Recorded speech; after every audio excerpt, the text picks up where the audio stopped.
내가 이제 이 증권 분석 방법론에 대해서 이제 공부를 하면서 이 서적들 하나씩 이제 공부를 하다 보면 내가 왜 이쪽 이 기본적 분석을 문과라는 표현을 쓰고 왜 기술적 분석이나 심리적 분석 쪽 이쪽을 이과라는 생각을 갖고 있냐면 이쪽에서 만든 거의 모든 보조지표들 있잖아.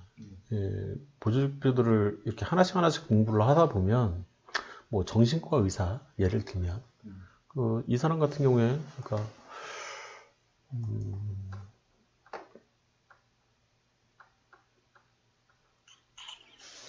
나의 이 트레이딩 룸으로 오라 뭐 그 책 쓴 사람 있잖아. 이 주식시장에서 살아남는 심리수첩 없이 알렉산더 엘더 머리 벗겨진 사람 있잖아. 이 사람 같은 경우에도 이제 이 러시아에서 뭐 정신과 의사 하다가 미국으로 건너간 그런 케이스잖아. 이과라는 거지. 이과생. 이 사람이 이제 만드는 지표가 보면 알렉산더 엘더라는 사람이야. 그래서 엘더라의 이 불파워하고 이 베어파워 만드는 사람이거든. 이 지표를. 그래서 말 그대로 그냥 보조 지표야. 엘더라의 불파워하고 보조 파워가 왜 이쪽으로 이렇게 들어갔냐? 그래서 시장 강도 지표라는 표현을 썼는데 시장 강도 지표. 그래서 변동성 지표인데 사실 마음에 안 들어도 그냥 엘더레이드. 그래서 이게 보면 이제 RSI 우리로 치면 RSI하고 이제 유사한. 그래서 불은 이제 오르는 힘이 얼마나 될까 기준은 13일 기준인 거고 이런 거를 이제 만들어 놓은 거지. 우리는 이제 RSI 보면서 RSI는 14일 보잖아. 얘는 이제 13일을 보는 휴일 같은 거를 좀 감안한 지표인 것 같아 보면. 10일을 봐야 될 것 같은데 그것도 13일이면 한 3주 정도 보는 건가? 왜 13일을 보는지는 잘 모르겠어. 책에도 안 나오고. 하여튼 이 책의 제일 마지막에 나오는 지표는 아마 저걸 거야. 이 책에서 제일 마지막에 나오는 지표가 저거였던 걸로 내가 기억을 하는데 다른 책이었나 이 책이었나 정확하게는 기억이 안 나는데. 그러니까 이 사람이 쓴 책이 이제 여러 권이 있는데 그 중에 이 책이 괜찮다는 거지. 다른 책은 네가 이제 읽고 싶으면 읽으면 되니까. 그래서 이런 얘기를 살짝 했고 이 얘기. 그리고 이제 MACD나 아니면 스토캐스틱도 수식을 보면 장난 아니지. 그런 수식들을 통해서 이제 만들어 놓은 지표이기 때문에 이 문과생이 만든 것 같지는 않고 지금 이제 이 증시에서 제일 유명한 사람들 중에 한 명 당연히 워렌 버핏이라고 이제 얘기를 하잖아. 근데 이 사람이 이제 제일 크게 생각하는 게 기본적 분석이잖아. 그지? 기본적 분석을 보면 이유가 있다는 거지. 왜 기본적 분석을 그렇게 많이 강조를 하냐, 이 사람이. 그거를 얘기를 하려고 하는 거야. 아이고 씨. 이거 했나?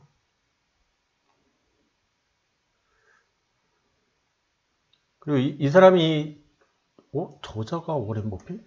처음 보네. 하여튼 주식책은 아니네. 보면 프로필을 보려고 하는 거거든. 보면 경제학 석사를 밟고 있잖아. 그지? 경제학과 출신이라는 거잖아. 와튼 스쿨이고.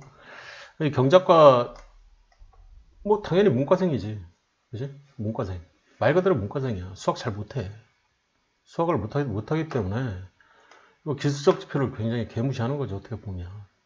이런 이 제일 꼭대기에 있는 사람부터가 관심이 없는 거죠. 어떻게 보면. 뭐 알기는 알겠지. 밑에 분석가들이나 뭐 이런 사람들은 이런 것들을 통해서 더 이제 저점을 찾고 막 하려고 하는 노력은 하겠지만, 근데 뭐 그 사람이 주식 서적을 직접 찍어낸 적은 없고, 사실 안 찍은 가장 큰 이유 중에 하나가 지금 나도 이제 중시하는 서적이긴 하지. 이 증권문서, 이 벤저민 그레이엄의 증권문서. 벤저민 그레이엄이라는 사람이 아까 그 석사과정을 할 때 스승인 거야. 그 연구실 대박인 거지. 그래서 요 책이 있기 때문에 내가 요 책의 첫머리도 내가 보여줬지, 그지? 첫머리에 워렌 버핏의 이 책 괜찮다라는 추천사가 이제 있는 거잖아. 그래서 몇 판 이렇게 나올 때마다 나 같은 경우에는 제일 마지막으로 읽은 서적이 그냥 6판이야. 이 이후에도 계속 나오고 있지만. 그래서 더 읽고 할 필요는 없어 보여서 내 개인적인 생각은. 그래서 6판이 아니라 이후 이제 가장 최신판을 읽어도 상관은 없지만 이 책이 그런 책이다. 그리고 다른 이제 기본적 분석에 관련된 예를 들어서 다른 서적들을 내가 이제 되게 많이 이렇게 추천을 하고 있잖아. 그 중에서 장기 투자 관련된 이 대한민국 업종별 재무제표 읽는 법 이민주 뭐 이런 식으로 이렇게 나와 있잖아. 그러면 기본적 분석가들의 거의 대부분이라는 표현을 쓰는데 이민주라는 사람도 그냥 치면 인터넷에 어딘가 이제 뭐 작가 이민주 이 사람인가? 어딘가에 있겠지. 이걸로 찾으면 안 나올 수도 있어서. 책명. 그러니까 책명으로 찾아야 나올 것 같은 느낌.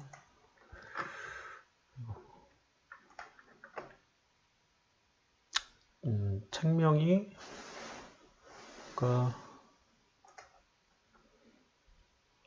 이거지.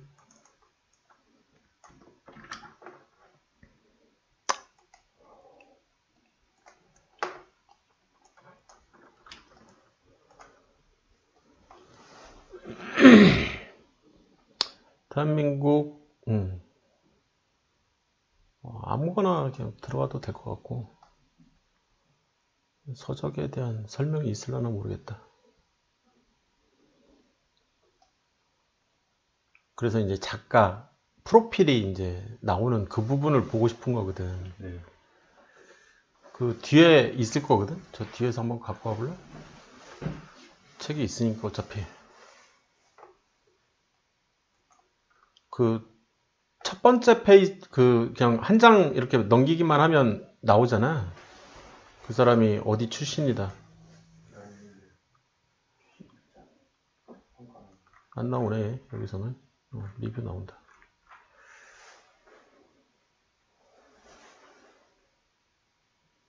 이민주라고만 나오네.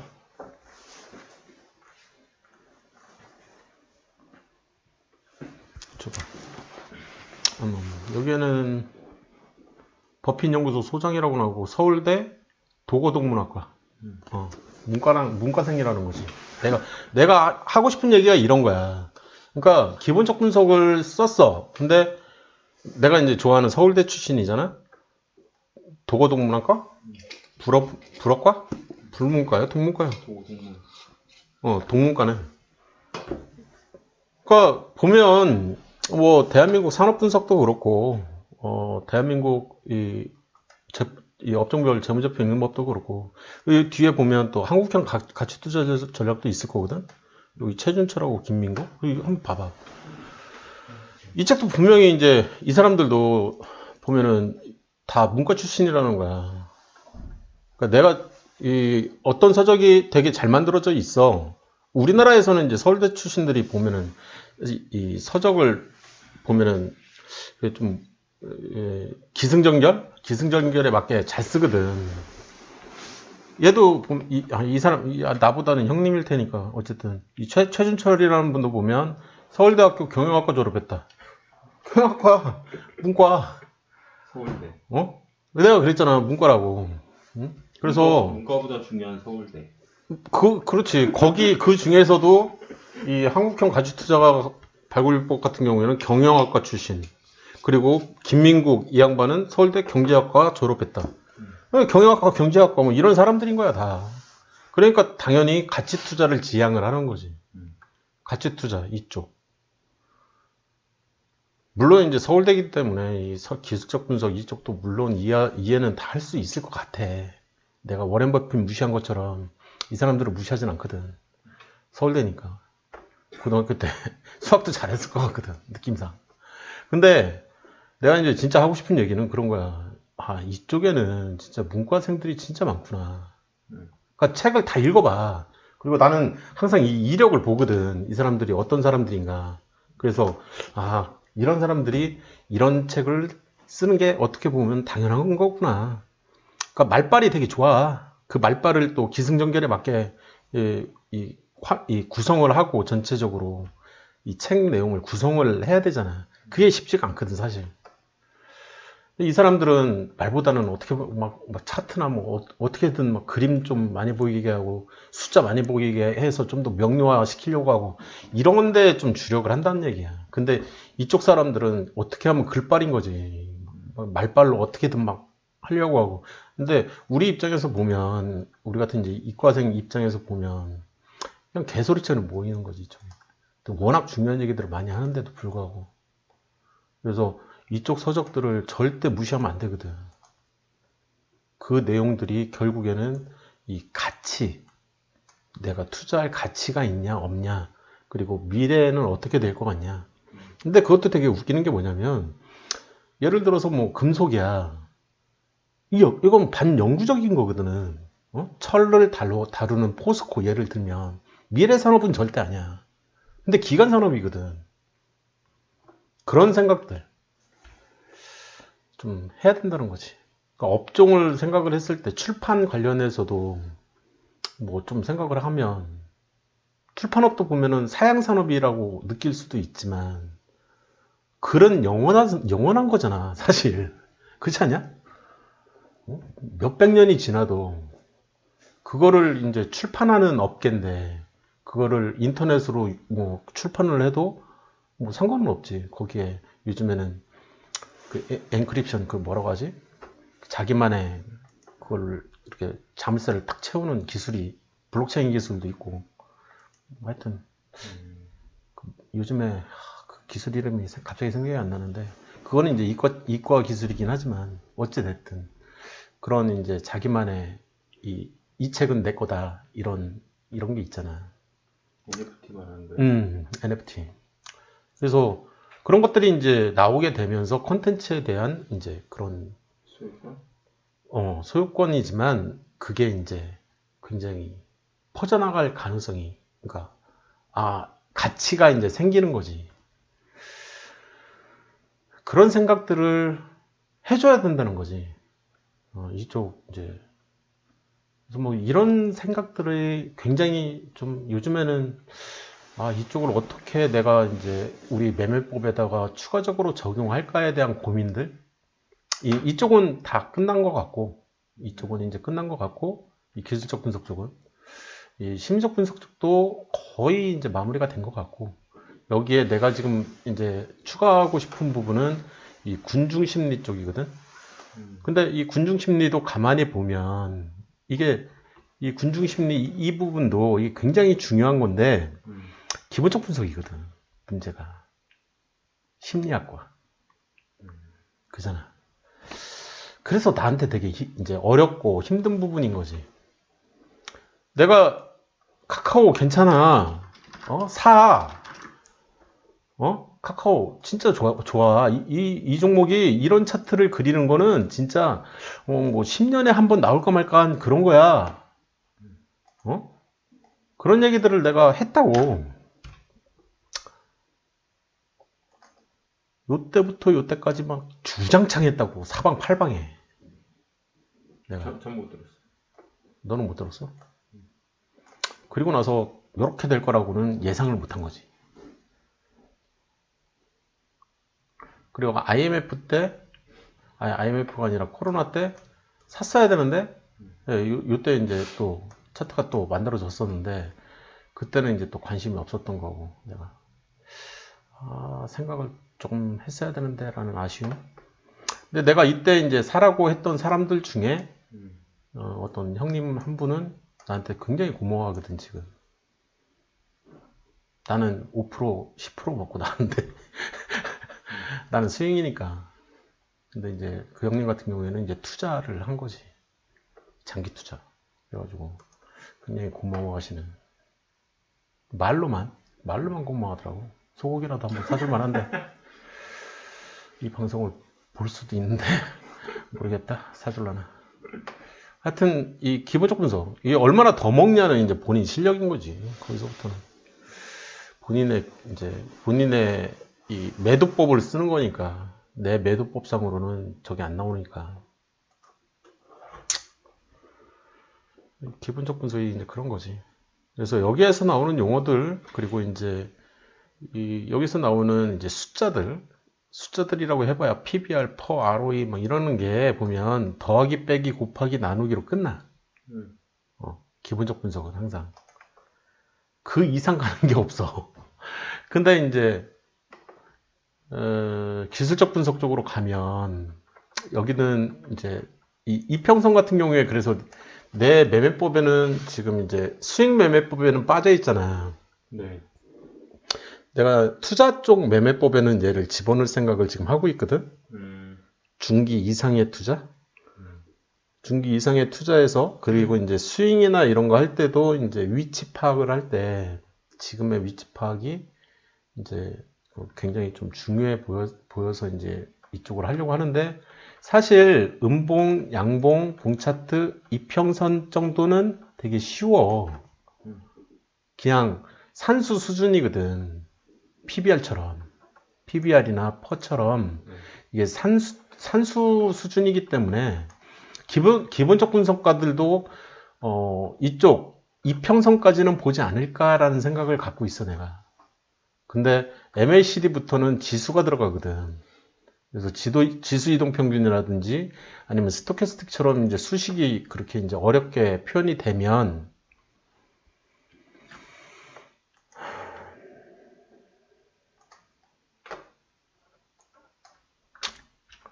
수식이 나올라나 모르겠다. 스토캐스틱 패스트를 먼저 구해야 되기 때문에 스토캐스틱으로 검색을 하면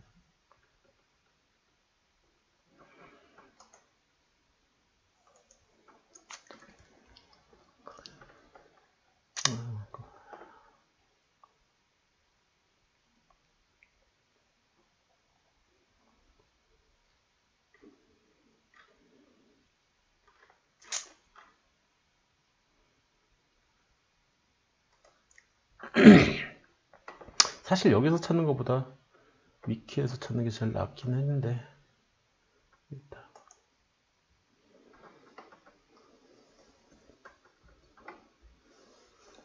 테크니컬 어널리시스 기술적 분석인 거지. 그래서 수식이 나올 것 같은데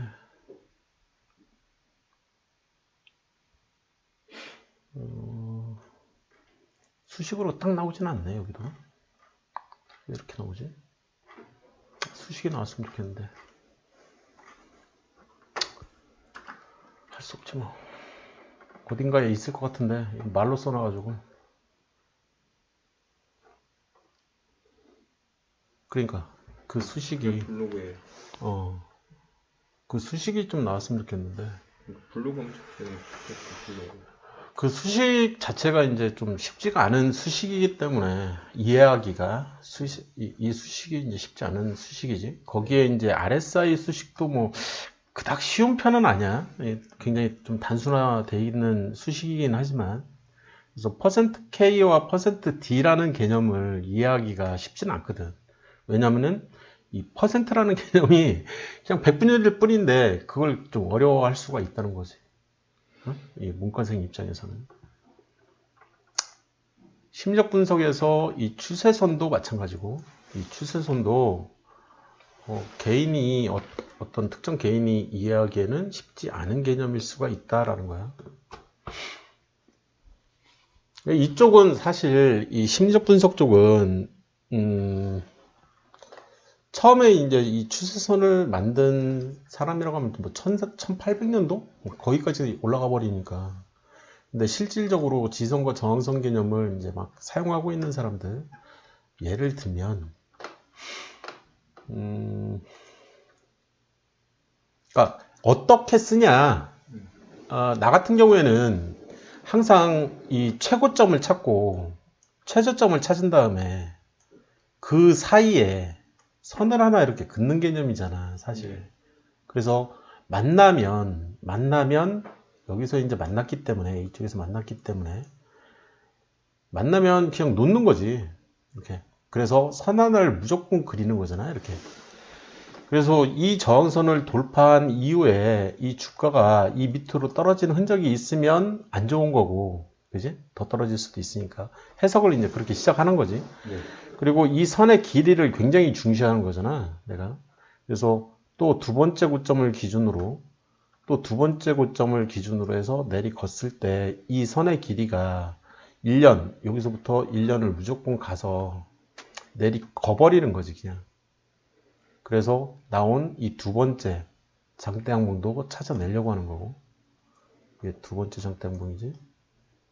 세 번째 장대 항봉이 이쪽에서 이제 나온 것처럼 느껴지고, 그래서 내가 이런 장대 항봉이 보이면 그 이후에는 굉장히 중요한 역할을 하는 것처럼 느낀다라는 게 이론인 거지. 심리적 분석인 거고, 이거는 저항선이라고 부르는 거고, 그지? 지지선이라고 부르는 애들은 이런 애들인 거지. 그지? 그래서 이게 깨지면 굉장히 심각한 일이 벌어진다. 1년 이상이 되면 더 심각해진다. 더군다나 얘가 살아있다? 그러면 이 이후에는 안 들어가는 게 좋다. 언제까지? 최소 6개월. 1년 이상짜리가 깨지면 최소 6개월은 안 사는 게 낫고, 그 이후에 사는데 저항선 돌파를 확인하고 사라고 하지. 그래서 여기서부터 사도 되는 구간이 이제 시작되는 거지. 여기까지도 크게 어려운 점이 없잖아. 네. 이해됐지, 여기까지는? 이런 얘기들을 하는 게 지지선과 저항선이었던 거지. 그래서 최고가와 최저가가 굉장히 중요한 역할을 하는 거라고. 굉장히 중요한 역할. 그래서 역대 최고가에서, 내가 지금 그린 게 이 역대 최고가에서 그려진, 그리고 지금 이제 이렇게 보면 이쪽에서 역대 최고가에서 이렇게 그려진 이쪽이 이제 돌파된다면, 이 오른쪽에서 이렇게 쭉 가다가 돌파됐지 지금. 그러면 지금 돌파된 게 1년, 2년, 3년, 4년, 5년짜리가 돌파를 했다고. 3년짜리가 4배라는 표현을 썼지. 이 3년짜리가 5년 이상은 10배도 갈 수 있다. 이해됐어, 여기까지? 네. 그래서 5배가 되든 10배가 되든 20배가 되든 이런 애들은 보통 일반적으로 역대 최고가를 경신하는 애들이더라. 그 얘기는 이 역대 최고가를 무조건 경신을 또 해야지. 그지? 그래서 이 돌파로, 이날의 이 돌파로, 5년짜리 돌파로 이 돌파를 해야 된다는 거야. 그리고 그 돌파를 할 가능성이 생긴 첫날이 여기라는 거지. 여기. 그 전에 이거보다 더 싸게 사고 싶다? 그게 바로 6개월 이상의 저항선 돌파였던 거고. 네. 그래서 이쪽에서 사면 더 싸게 살 수는 있는 거고. 그래서 얘가 이제 날아갈 때 이 돌파가 일어난 이쪽에서부터, 여기서는 이제 죽었지만 그 이후에 여기가 이제 최고가가 되면서 그 최고가를 돌파를 하게 되면, 그지? 이 저점 기준으로, 저점이 한 2만 얼마 기준으로 10배도 갈 수도 있고, 뭐 5배도 갈 수 있고, 그러니까 4배 이상은 무조건 갈 가능성이 이제 열리는 거지. 네, 열린 거고, 그 이론이 이제 맞아 떨어진 케이스인 거지, 여기 같은 경우에는. 근데 안 갈 수도 있으니까 조심해야 되는 거지, 어떻게 보면. 이게. 이 랠리라는 표현을 많이 쓰는데, 가려면 기본적으로 제일 안정적인 건 뭐냐면, 지금 한 여기서부터 이제 가기 시작해서 여기까지 이렇게 간 거잖아. 그러면 2019년도잖아. 네. 2019년 이후에 실적을 봐야 되는 거야. 봐야 되는 게. 제일 먼저 봐야 되는 거는 여기서부터는 이제 2019년 이후에 분기로 놓고 2019년 이후에 실적인데 여기서부터거든 사실. 그래서 이런 실적을 찍다가 여기서 이제 이 적자난 이유는 그 대리기사 아침 출퇴근하는 그 카풀한테 돈 쏟아부으면서 이제 좀 문제가 생겼고. 근데 그 이후에도 사실 이 실적을 보면 장난 아니거든. 실적 자체가. 그잖아. 최소 초고속 성장주 실적을 지금 막 찍고 있잖아. 이러면 뭐 4배는 무난하게 무조건 날라가야 정상인 거야. 이해됐지? 무슨 얘기인지? 지금 3Q 실적도 되게 좋지. 그러면 내가 지금 얘기를 하는 거는 이 심리적 분석 얘기였지만